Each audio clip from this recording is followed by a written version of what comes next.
Hey, what's going on, my friend? It's Jeff Newport from chasingstrength.com. And in today's video, we are going to cover 3 options to get rid of that stomach bulge under your t-shirt using just your kettlebells. Okay. Now here's the background for this video. I was recently told by a millennial, in case you can't tell from the silvers, that he didn't give a rip about how much you can military press. Okay. Rip. He didn't actually use the word rip. He used another word. He actually said, I just want to look like I work out. All right. Which is fascinating to me because just yesterday I got an email from a customer who was appreciative of getting a stronger, more muscular upper body from using my programs, but he admitted he's embarrassed by the stomach bulge that still remains under his t-shirt. And even though I've always been fascinated with strength and not necessarily with like getting ripped or jacked and always making strength a priority, I get where this gentleman is coming from, right? The guy who sent me the email. I want to be strong and muscular too, but honestly, I don't want to have a belly. I don't know about you, but I think at the end of the day, there's a point of diminishing returns if you still have nothing to show for all your hard work. All right. So in essence, I think many of us, even though we'd like to be strong, we actually agree with my friend, the millennial. Okay. So, for whether that's good or bad. All right. So since we're all different and we all have different backgrounds, we all have different strengths, weaknesses, injury histories, we all have different kettlebell skill levels and a different access levels to kettlebells and all have different motivation levels even. I thought I would give you or 3 different options, or at least cover 3 different options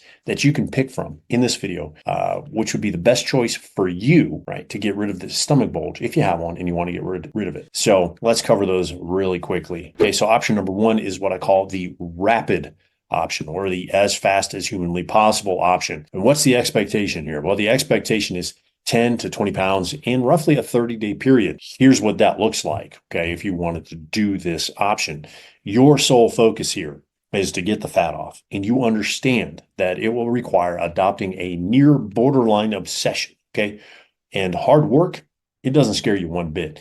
You understand that, as the Navy SEALs say it, I think this is a Navy SEAL expression, the only easy day was yesterday, okay? And you are willing to do whatever it takes.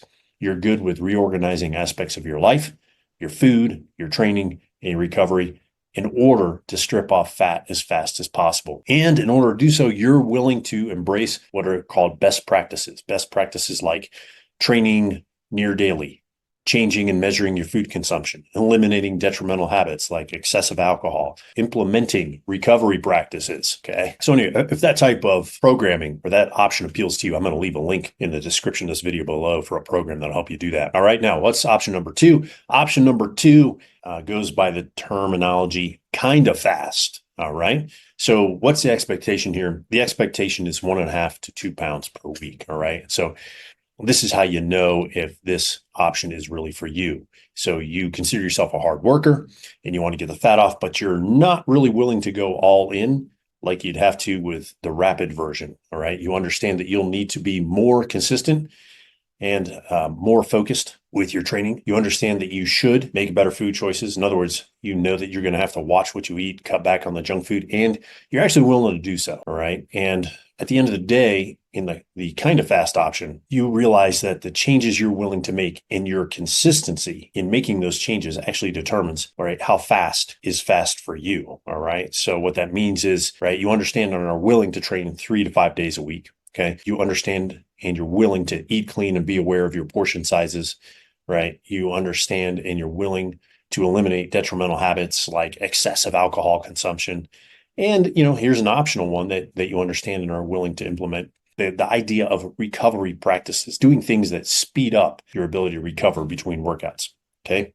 If you're a kind of fast person or you're interested in kind of fast program, I'll leave some links to programs in the description below that will help you out. Okay. Now let's look at the last option, option number 3. We call that steady as she goes. All right. What's that mean? Well, your expectation of fat loss is approximately 2 to 5 pounds a month.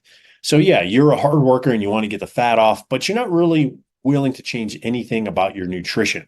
Okay. So you're not going to quote unquote go on a diet. You're not going to implement any new changes, right? That's kind of a stressful thing for you, or you're just not interested in it, but you are willing to work hard and train hard, right? So in order to do so, right, you realize and recognize that you do need to use a training program, right? That is about 3 to 5 days a week. And you also realize that even though you're not willing to change your nutrition, you realize that you can't eat like a condemned man at his last meal for every meal.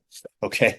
So if that's you, all right, if you're in the Steady as She Goes camp, I'll leave a couple links to programs in the description below that will help you follow that path. All right. So hopefully you found this video helpful and you recognize yourself in one of those three options. All right. If you did find the video helpful, click the like button, smash the subscribe button, leave me a comment, and share it with a friend. All right. Until next time, my friend, stay strong.